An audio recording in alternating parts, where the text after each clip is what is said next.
a special edition of the Darden Admissions Podcast. I'm your host, Brett Twitty, and you are listening to a new episode. In this episode of the podcast, we return to our ongoing Women at Darden Spotlight series with a conversation featuring Senior Assistant Dean for Admissions Donna Clark and Carolyn Miles. Carolyn is an alumna of the Darden School, graduating in the class of 1988, and she recently completed a term as the interim president of the Darden School Foundation. She continues to serve at the Darden School as a professor of practice and as a senior advisor to the dean, helping the school implement its ambitious 2030 sustainability goals. I think you're really going to enjoy this conversation. As always, if this conversation is helpful for you, please like this episode and subscribe to this podcast so you never miss an update. And remember, you can always check the episode description for links to Darden blogs, social channels, and more. And now, without further ado, here's our recent Women at Darden conversation featuring Donna Clark and Carolyn Miles. Hello, everybody. My name is Donna Clark. I'm the Senior Assistant Dean of Admissions for Darden. Thrilled to be here today with Carolyn Miles and excited to introduce you to Carolyn, who is a Darden alumna and former professor of practice. Carolyn served as CEO of Save the Children, an organization that gives children in the United States and around the world a healthy start, educational opportunities, and protection from harm. Save the Children serves over 150 million children in the U.S. and in 120 countries. As a global organization, Save the Children has committed to driving down the numbers of preventable deaths of children under 5, ensuring every student gets a high-quality basic education, and protecting children from harm. Prior to Save the Children, Carolyn worked in the private sector in Hong Kong for American Express and as an entrepreneur. While in Asia, she confronted the deprivation of the region's children, which motivated her to dedicate her life to their welfare. In 2015, Carolyn was named one of the 50 world's greatest leaders by Fortune magazine and inducted into the Connecticut Women's Hall of Fame. I had the pleasure of working with her most recently in her role as interim president of the Darden School Foundation, and she happens to be a friend of mine. Please join me, everyone, in welcoming Carolyn. Carolyn, hello. Hello, Donna, and thank you. Great to be here. Always good to be here with prospective students to Darden. Well, we're so glad. We're so grateful for your time. You have such an interesting background, and I happen to know a little bit about it before Darden. Could you tell everybody a little bit about your background prior to choosing to get your MBA, and then we'll get into what prompted you to select Darden? Sure. So I think I have an interesting background prior to Darden in that I was not really focused on business. I grew up in Pittsburgh and I went to Bucknell University, which is in the middle of Pennsylvania in a little town called Lewisburg. And I was an animal behavior major. So that was where I was. So a lot of biology, kind of like a pre-vet, pre-med. Mm-hmm. And I thought I wanted to be a veterinarian. And I worked one summer for a veterinarian and I found out that I fainted every time the veterinarian would do a surgery. And this happened like 3 times. So he finally that kind of rules that out. Yeah, he said, I think you better go work at the desk for the summer. So I did. But I really loved animal behavior because it was this mix between, there's a lot of science and it was also a lot of psychology, which I really enjoyed. So I ended up finishing at Bucknell, and then I went to the Midwest and I worked for a company called FMC as a sales rep. I was the first female sales rep they ever had in the Midwest, so that was super interesting.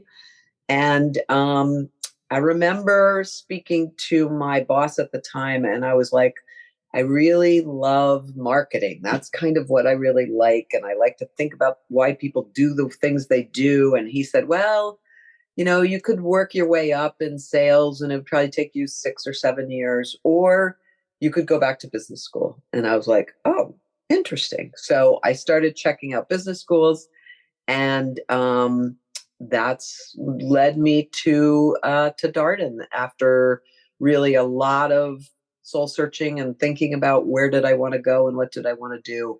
I felt like Darden was a great, great fit for me. So, but I started out with really no academic background in business, and then just 3 years of experience in sales, which I thought was a great experience to bring to Darden. And I'm so glad you shared that, because so many people who come to Darden don't have a traditional business background or may not have graduated from college thinking of an MBA. So here's a great example.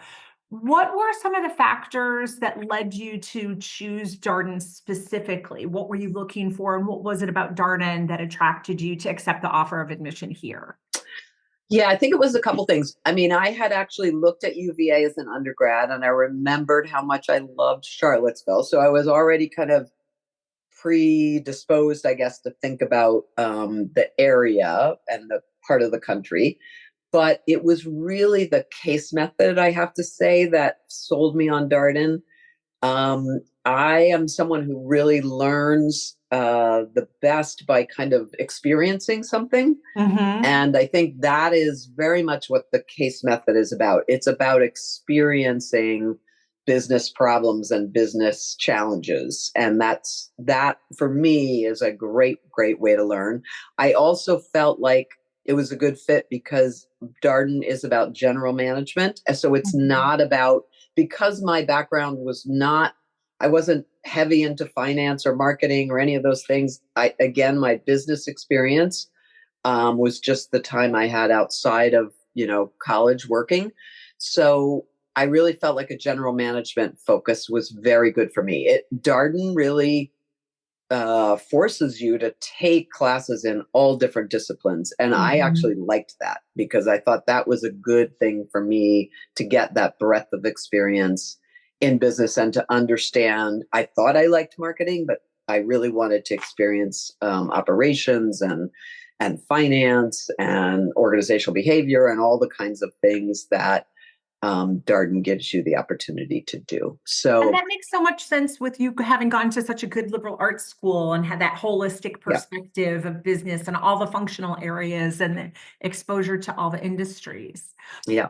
What were some of the highlights of your Darden experience? I know we could probably talk about this for a long time, but if you had to pick a couple of examples, highlights of the Darden experience. So as it turned out, I ended up rooming at Darden with a college hallmate from my freshman year, Helen Brownell. And so Helen and we both kind of came to this conclusion that we're going to Darden separately. I mean, we'd been in touch, but we really weren't, doing it together or anything like that. But we both came to that conclusion. We were like, wow, we got our room together. So we lived in Ivy Gardens, beautiful Ivy Gardens. And that part of the experience was great. Nice. Helen was an accounting major. She helped me out like so much in accounting, which I really didn't like. But anyway, we got through it. So I think having somebody you knew was great, but it was also so much about meeting the people at Darden and the community at Darden. I know we'll talk about the community a little bit later, but as somebody I was very nervous about coming to Darden because I felt like, I am not as well versed academically in the disciplines at Darden than a lot of people might be coming, or so I thought. And so I was pretty nervous, and very common for people to come in having that same feeling. Yep. But I think the community at Darden and the fact that you have people who are coming from all different experiences. Most everybody has worked for at least a couple of years when they get to Darden, at least when similarly to now and back then the same. So they were coming with lots of different experiences. And I think one of the best things about the experience is that you can always bring something to the table, right? So I always felt like I could add some value to the conversations. And that you had the ability to do that. So that was fantastic. I think the sections and the way that sections work at Darden, you get to know a group of 60 or so people, 65 people really well because you are in those classes all the time with the same people for your first year. And that really it engenders these friendships that really last forever. And I still have very, very, very good friends that I made during the time that I was at Darden. So it was all those experiences, and it was the in-classroom experience where you felt like you could add value. And that was really important to me. So I think those were some of the things. I loved Charlottesville. I still love Charlottesville as a place to go to school. It's a fantastic experience and lots of fun things to do. So, and I know I think if you are such that ultimate connector, you had a reunion last year and maintain a lot of your long-term relationships from Darden. Many. And I think that's actually one of the things that I think makes Darden quite different from other schools is the alumni network. And I'll talk a little bit about that as we go. But the alumni network is super strong. And really, like every step of the way on my career, there's always been a Darden person that's helped me. And they were, alums. They didn't know who I was. They just knew I went to Darden. So there was this commonality of experience. And I think that is really different from, Darden's the only business school I went to. So, but from what I understand from other people, that is very unique. Yeah. And so it's not hard to do, I guess, is what I would say.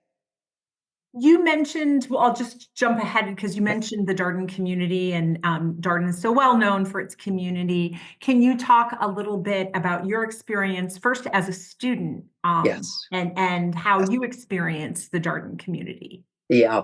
So I talked about the sections, and the other thing that I think really brings people together. And so that brings you together with a group of people that you really get to know well. And then the other thing is there's a lot of both social activities as well as academic activities where you have a team of people. So it could be your learning team, which we called study groups back then. But that's a much smaller group. That's usually 5 or 6. It could be the competitions that you do as part of Darden Cup. We had this crazy basketball team that we did basketball with. We were all horrible basketball players, but we had such a good time. Yeah. And so there's a lot of ability to form smaller groups and do really either fun things or hard academic things together. And so that helps you kind of build community at an even tighter, in an even tighter group. So one story I'll tell that kind of maybe is a good example of how this works. So I actually met my husband at Darden. And I met him the first day of Darden. Oh, wow. I didn't realize that. At the beer truck. Oh. Anyway, so that's where we met. But we actually never really went out as a couple until the second year because there were so many things that we were doing together with groups, big groups, small groups. We were always with a group from Darden. Yeah. So a lot of people didn't even know we were together until second year, and we got engaged in our second year. We got married that summer. But some people were like, well, we just would see you were just out with everybody else. And that's kind of how it was. It was, and still is, I would say, very much around a community of people that enjoyed each other's company and had a good time, worked super hard. You're always paired up with different people to learn different things. And, it's like the thing that I think that is so important, because when you find yourself in business, and many of you who are on this call, I'm sure, have this experience already, you are thrown into groups all over the place when you're in the workforce, right? And sometimes those groups are great, and sometimes they are a challenge, but you learn how to get everybody in the group kind of to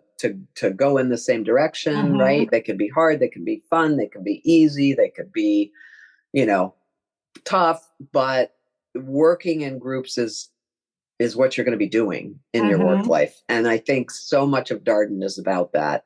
And so that experience, I think, is really fantastic. And by the end of your second year, because of all this work that you're doing in all different groups of people, you pretty much end up knowing your entire class, right? Because you've been in different classes, different groups, different social activities. You've been in all these different groups of people. And it's really, so when you when you go back for reunion, for example, it's amazing. I thought, oh, I'm not going to know it. Like, oh, am I going to remember everybody? And then you get there and you're like, oh, of course, these Yeah, how people that were nice. in this group or that group or the other group. So, and I do think that's quite different Yeah. than other Yeah, business. the strength of those relationships and how Yeah. well they're cultivated here. You mentioned the case method and how it was such a good fit for Mhm. you by learning by experience. Because it's a Women at Darden webinar, can you talk a Yeah. little bit about how you think the case method benefits women in particular? Yeah, I think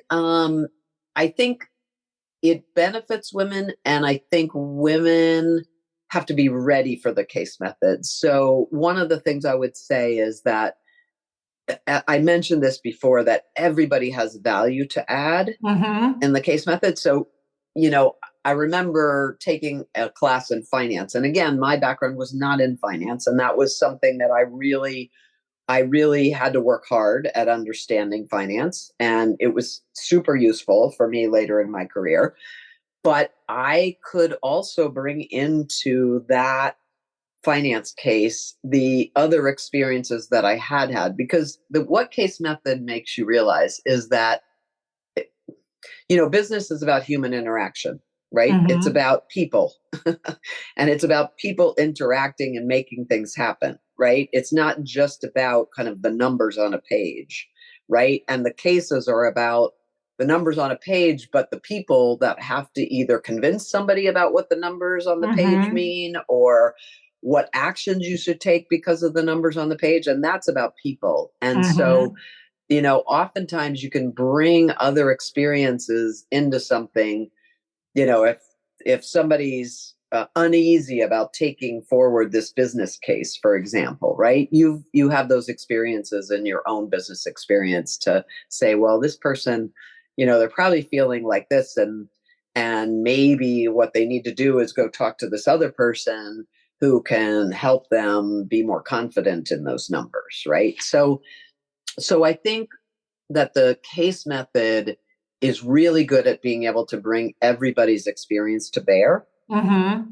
And that is different than a professor standing up and giving a lecture on accounting principles, right? Mm-hmm. That is very different.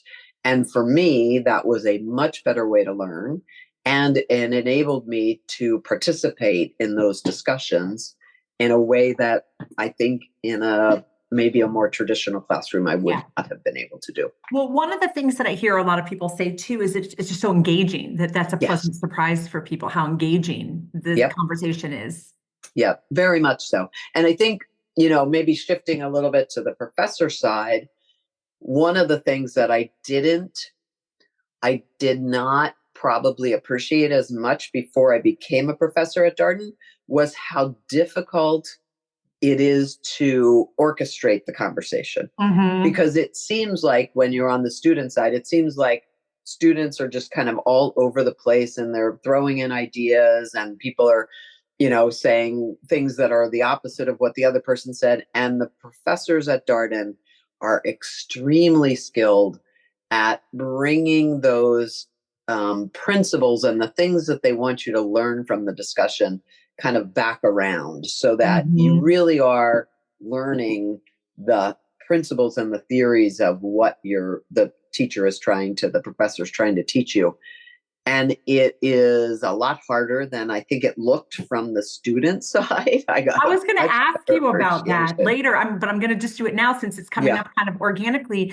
Yeah, what was the transition like? You experienced Darden as a student, but then Yeah. what was that translation? What was that experience like when you came back as a professor of practice?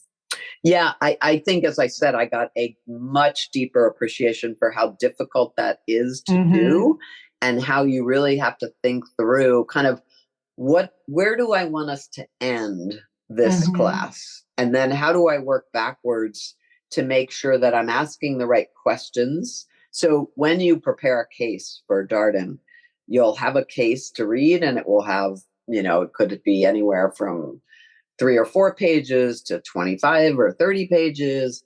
And it has a lot of data, it has a lot of information. And then you need to ask students to think about 3 or 4 questions that you want them to come prepared to talk about in the class. And you kind of have to get the right questions there so that you end up somewhere around the right place in terms of what people learn. But one of the hardest things is letting the class go in a way, letting people bring those topics up and coming around to some of the answers on the case themselves without jumping in, without giving the answer. And students are also very good at trying to get professors to give them the answer. You really have to resist doing that because that's not the way the case method really works. And so it is just much harder to do on the other side. And I think as a student, I thought, oh, this is easy to teach a class at Darden. You just kind of stand up there and you ask some questions and you let students, talk about it. But it is much harder, I think, to get the principles out of that class than it looks. And then that makes it all the more, impressive for those of you who may not know. Darden has such a longstanding reputation for offering the best educational program, MBA program, and the best teaching faculty. So interesting to hear just how difficult that is and to excel to that extent in the classroom as well. Yes. And I was a professor of practice, so I was new to the whole thing. The vast majority, and I got it after a while, but it is challenging. The majority of the Darden faculty are extremely skilled in doing this and in teaching in the case method. It's pretty amazing to watch. Switching gears a little bit, can you tell everybody a little bit about your career after Darden, but before Save the Children? You did some really interesting things in between Darden and Save the Children. So at Darden, you don't, as I said, it's a general management education. So you don't major in anything at Darden, but you can have a concentration. And my concentration was marketing. And that's again, I talked even from the time when I was in undergrad, this idea of like, how do you get people to buy things that you want them to buy or think things that you want, how do you drive that kind of behavior that you're looking for from a marketing standpoint. So I had a marketing concentration and focus, and I went to work for American Express in New York. And my, at the time, fiance got a job also in New York. So we went to New York together. And I worked for Amex for a couple of years in marketing. I was marketing the green credit card, the kind of classic credit card, which was super fun.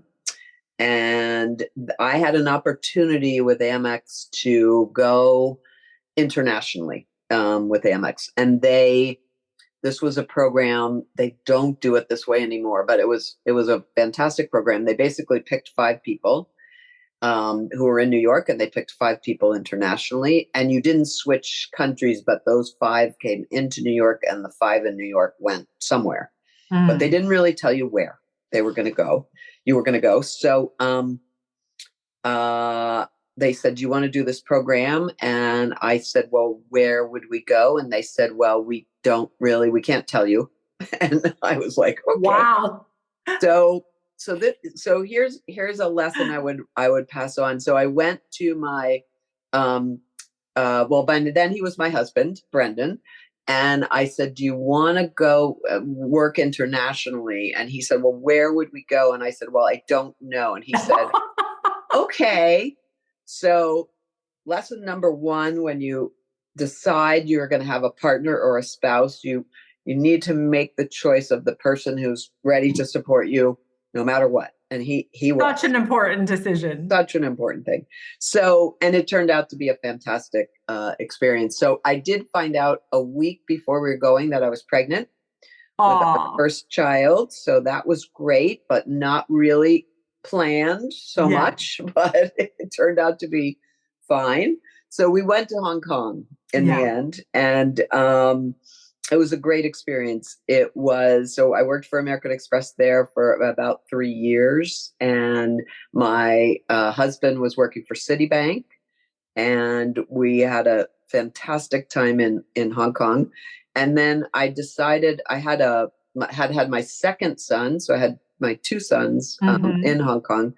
And when I had the second one, I had this job that was traveling all over the region. So I was working on the card acceptance side.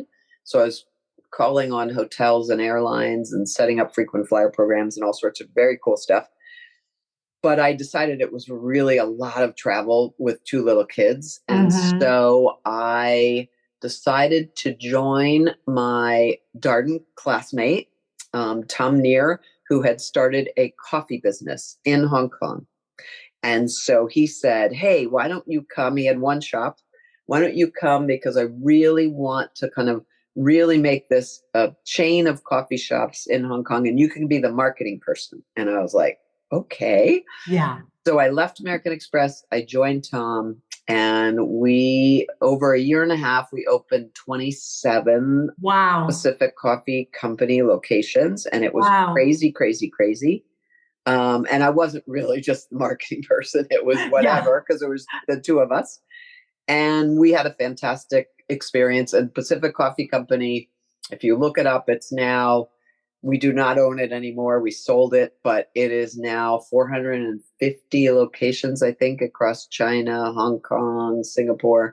Anyway, it was a great, great experience. Wow, that's awesome. So much. And the other thing that happened during my time in Hong Kong was we traveled a lot with these two little boys, and we traveled all over the region. And that was when I think for me, this realization that kids had such different opportunities around the world than our children have. So, you know, my children were born to my husband and I, very well educated, by global standards, extremely wealthy. We weren't, of course, but by global standards, we were. Right. And my kids would go on to do anything they wanted, right? Yeah. And the kids that we met in the countries that we traveled to had so few experiences.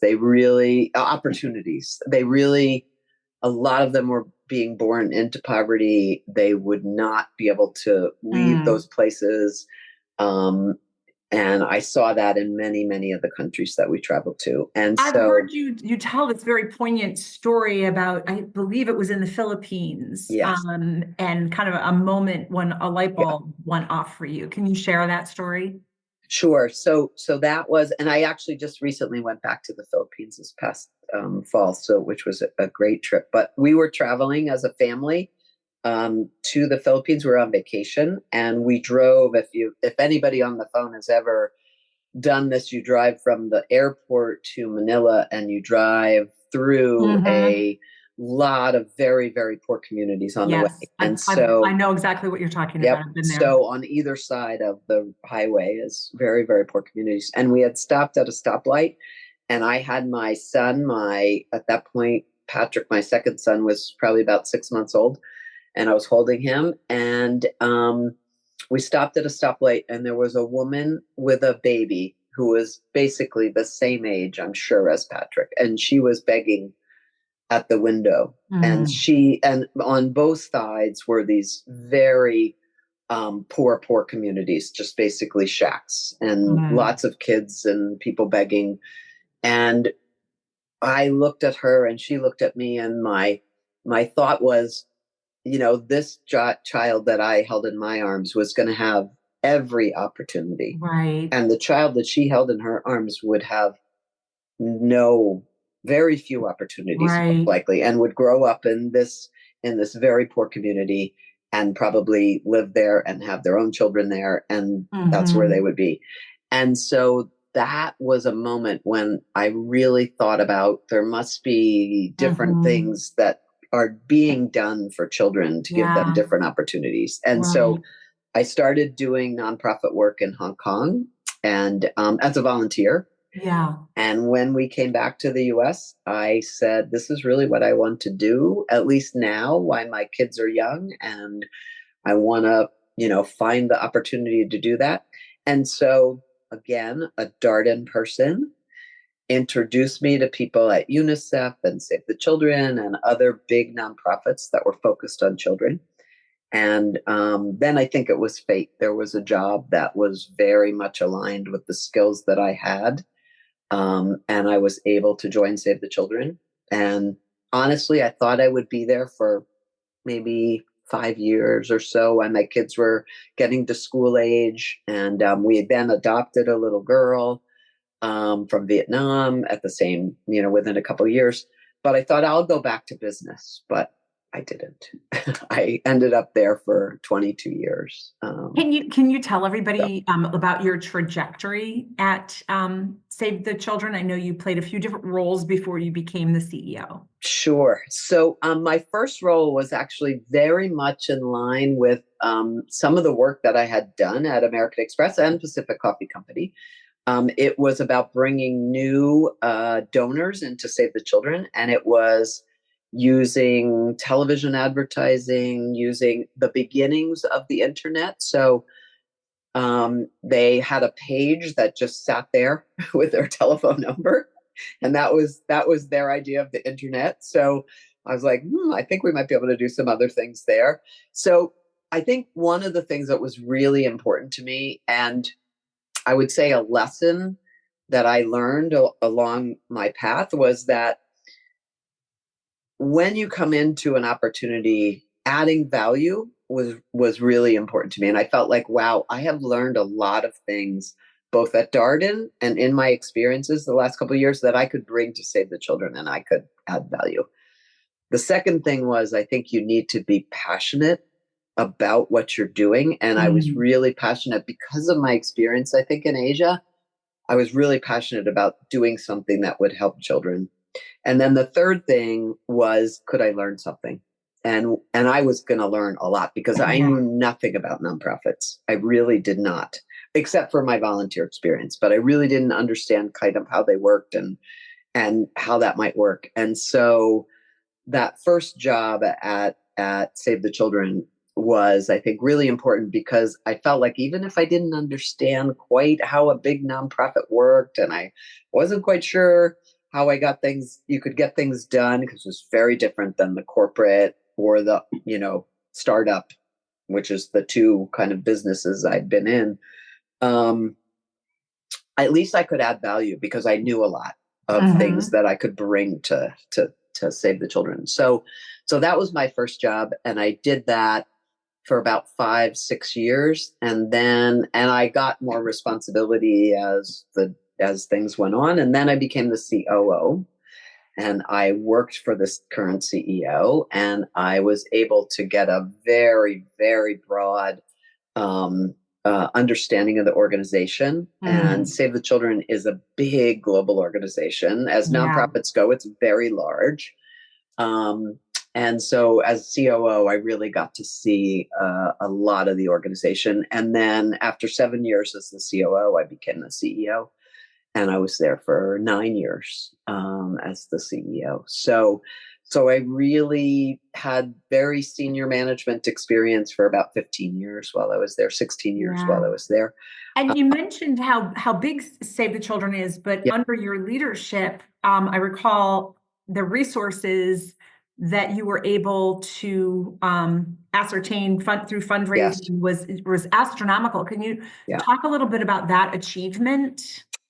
Yeah, so it was a really interesting time to be at Save the Children. And again, I think my Darden experience was so useful because there was a huge amount of growth happening in NGOs generally, but really within organizations like Save the Children. And Save the Children really grew. It was about $140 million organization when I came. And when I left, it was about a $900 million organization. Wow. So, and now it's over $1 billion organization. So there was a lot of growth. And one of the things that Save the Children did, and I'm so glad we did this now, looking at what's happening in the world, but we really diversified our funding base. So when I came, we had two sources of funding. One was the US government. We all know what's happening with the US government funding to NGOs right now. It's really, really tough. And the other was entry-level donors, the thing I was working on when I came to Save the Children. And we decided to diversify funding in a very big way. So we started looking at companies, foundations, high wealth individuals, which prior to that really gave to universities, and they gave to kind of health issues, but they weren't giving to organizations like SAVE. So we had a big push there.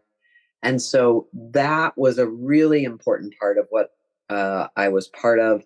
The other thing, in order to make that happen, we did a lot of work on impact. And so when I first came to Save the Children, I'd have to say that if you asked people to show the impact of what Save the Children was doing, it was very difficult for people to do that on a global basis. They could show you a project, and they could say, well, here is a maternal health project in Ethiopia, and here's what we're able to do. One project. Right. But if you said, well, what the portfolio of all the programs that you do on maternal and child health around the world, what does that all add up to? Very difficult for people to do.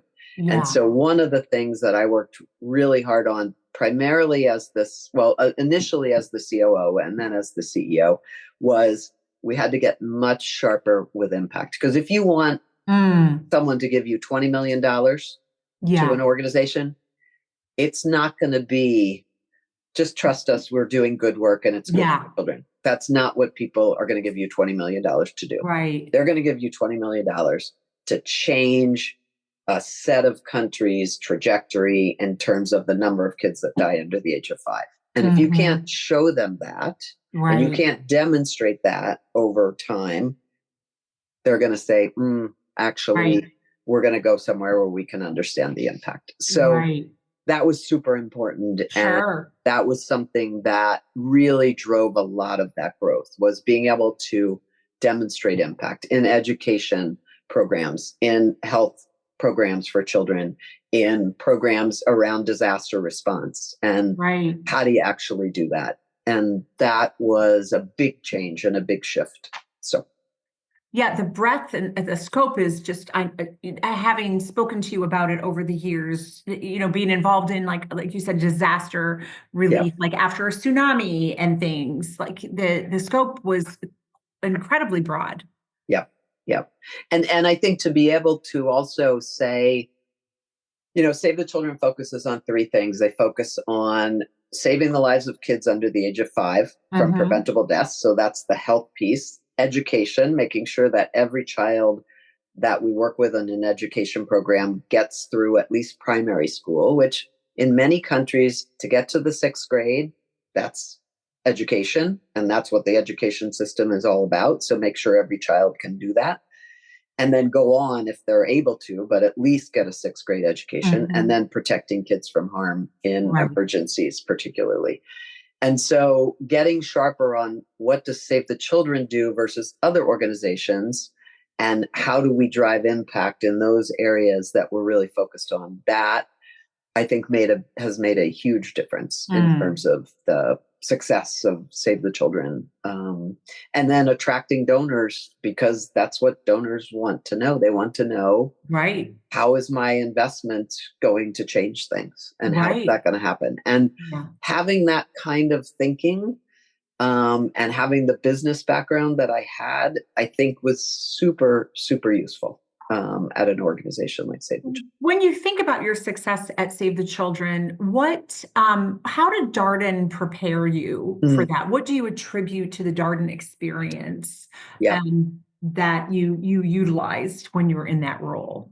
Well, I think so. When I think back on the things that I was able to bring to the party, so I talked about being at Darden and having to take finance classes, right? Being able to read a balance sheet, super important.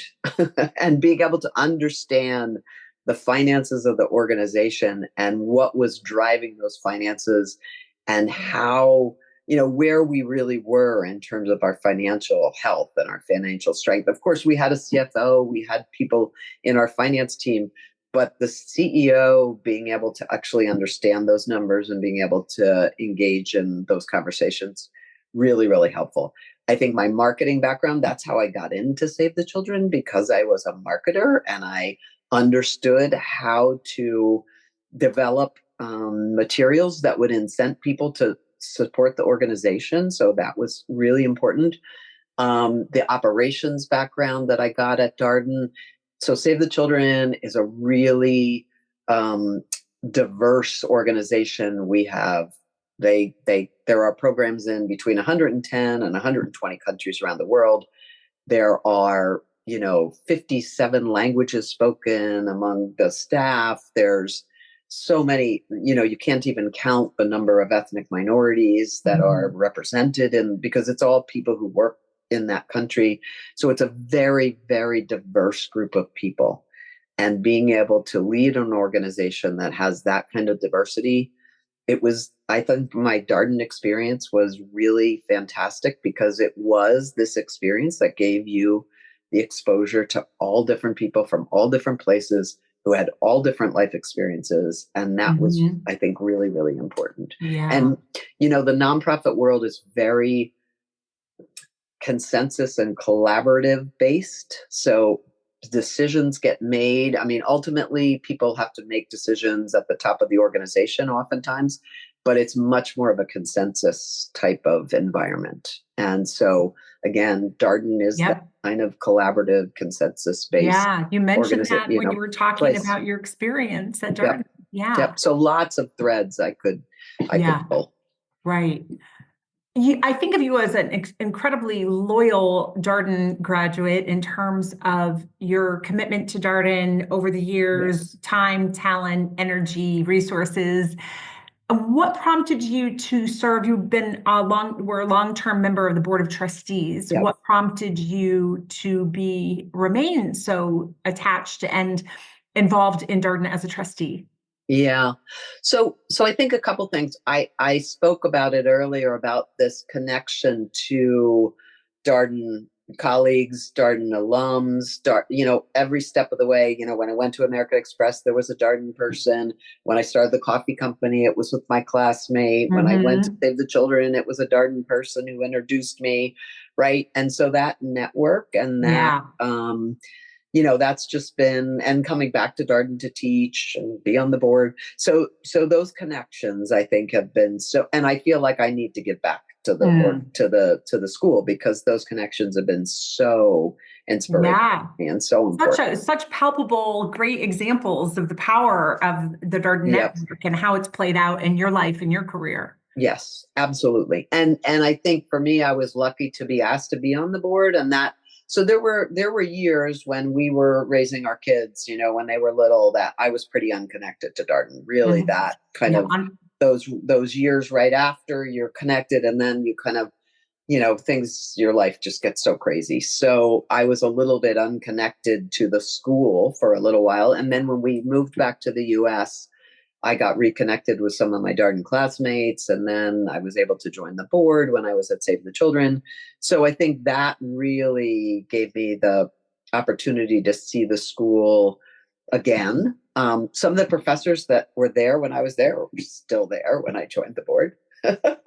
There's one that's still there from when I was there in 1988. So there's a lot of continuity at Darden.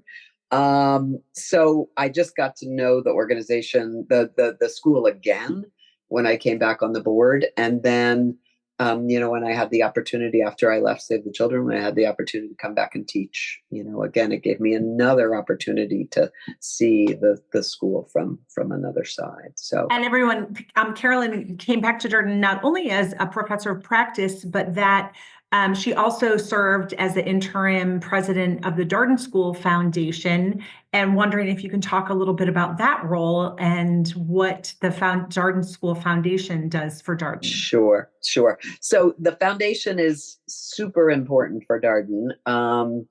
It does things like provide a lot of the scholarships for Darden students, particularly for women. So it also is able to do things like hold assets like the hotel. So during the time so I came into the role as the president as an interim, and I was super clear. I was not looking for another full-time kind of 60-hour a week job, but I would be happy to jump in and be able to take on the interim role. And it was a very interesting time because we were opening the new hotel, the Forum Hotel at Darden, which is beautiful. And I hope all of you on the phone get to experience and see the hotel. It's a beautiful part of Darden. And so I was able to do that. And I was also able to work with a lot of our alums. So the foundation works with our alums to raise money for the school and to really focus, as I said, on things like scholarships, which are so, so important for Darden. And so I really enjoyed that experience. I guess I was kind of a natural choice to come and run the foundation on an interim basis because I had so much experience in the nonprofit side, and I knew all the people at Darden, and so it was actually great. I did it for a year, and it was fantastic. And I did say, I will do this for a year, and I will also be leading the search for the person who will take my job. And so I was able to do that as well. And I think that was a really fantastic experience. So and everyone, there is an arboretum behind the hotel, and in a couple of weeks there is a dedication. There is a bench dedication to Carolyn, in part for her incredible leadership as interim president of the Darden School Foundation. Last question. And a tree to my late husband. And a tree to your late husband. Yeah. And I'm looking forward to being there for those dedications. Yeah. You mentioned earlier that you really like Charlottesville. I'm glad you like Charlottesville because you come back from time to time and we get to see you. I do. For some of the participants many of them have not been to Charlottesville. Can you talk just a little bit about Charlottesville and what you love about Charlottesville, since you did mention that earlier? Yes, it is just a fantastic little city or big town. I'm not sure which it is, but whichever, it doesn't matter. I think Charlottesville is such a great place because it has, I guess, something for everyone, I would say. There's a lot of cultural activities there because of the university. So there's a lot. The music is fantastic. I love live music. And so you can go and listen to live music pretty much any night, anytime. There's always live music, whether it's downtown or it's out at one of the wineries, or there's live music any night that you want to go listen to live music. And I love listening to live music. So that's one thing I love about Charlottesville. There's also a lot of outdoor activities. So there is a great trail that runs almost all around Charlottesville called the Ravanna, and you can walk. I've tried to walk every section of it. I think I've gotten to almost all of them now. So you can go out and walk for an hour and walk one section, and you can, go to another part of the city and walk another section, and just beautiful. It's through beautiful parts of Charlottesville. So there's that.